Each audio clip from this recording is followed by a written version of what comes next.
Pride and Prejudice by Jane Austen. Chapter 14. During dinner Mr. Bennet scarcely spoke at all, but when the servants were withdrawn, he thought it time to have some conversation with his guest, and therefore started a subject in which he expected him to shine, by observing that he seemed very fortunate in his patroness. Lady Catherine de Bourgh's attention to his wishes, and consideration for his comfort, appeared very remarkable. Mr. Bennet could not have chosen better. Mr. Collins was eloquent in her praise. The subject elevated him to more than usual solemnity of manner, and with a most important aspect he protested that he had never in his life witnessed such behaviour in a person of rank, such affability and condescension, as he had himself experienced from Lady Catherine. She had been graciously pleased to approve of both of the discourses which he had already had the honour of preaching before her. She had also asked him twice to dine at Rosings, and had sent for him only the Saturday before to make up her pool of quadrille in the evening. Lady Catherine was reckoned proud by many people he knew, but he had never seen anything but affability in her.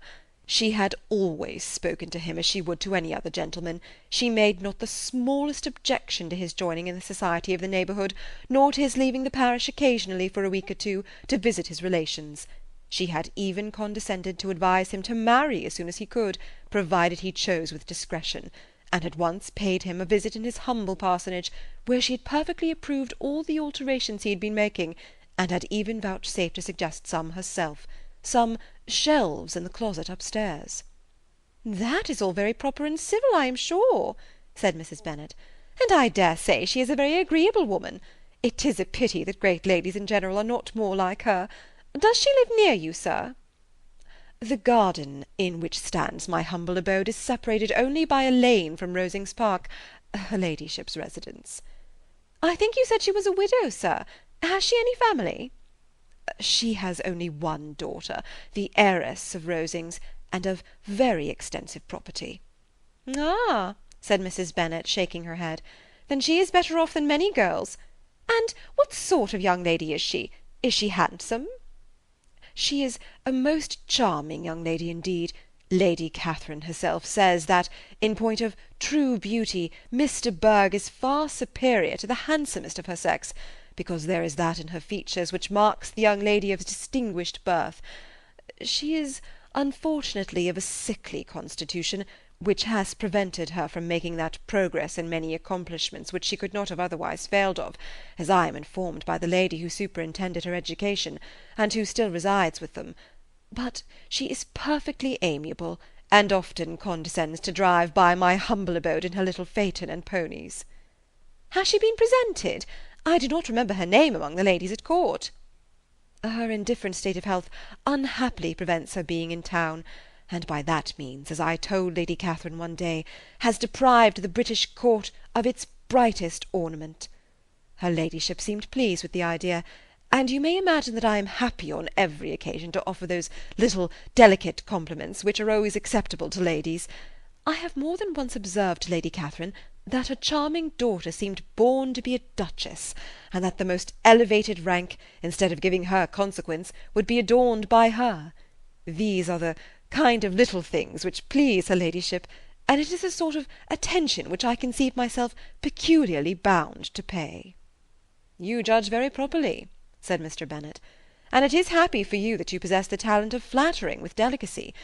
May I ask whether these pleasing attentions proceed from the impulse of the moment, or are they the result of previous study?" "They arise chiefly from what is passing at the time, and though I sometimes amuse myself with suggesting and arranging such little elegant compliments as may be adapted to ordinary occasions, I always wish to give them as unstudied an air as possible." Mr. Bennet's expectations were fully answered.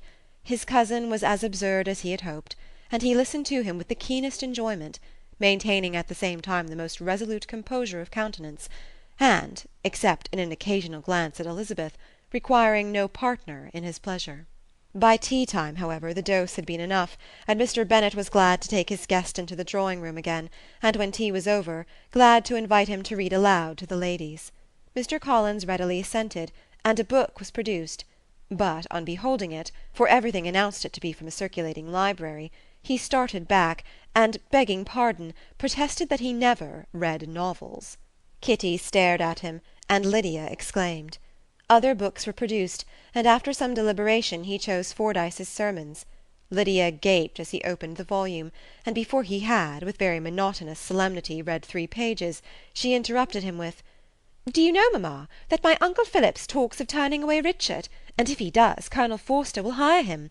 My aunt told me so herself on Saturday. I shall walk to Meryton to-morrow to hear more about it, and to ask when Mr. Denny comes back from town." Lydia was bid by her 2 eldest sisters to hold her tongue, but Mr. Collins, much offended, laid aside his book and said, "I have often observed how little young ladies are interested by books of a serious stamp, though written solely for their benefit. It amazes me, I confess, for certainly there can be nothing so advantageous to them as instruction. But I will no longer importune my young cousin."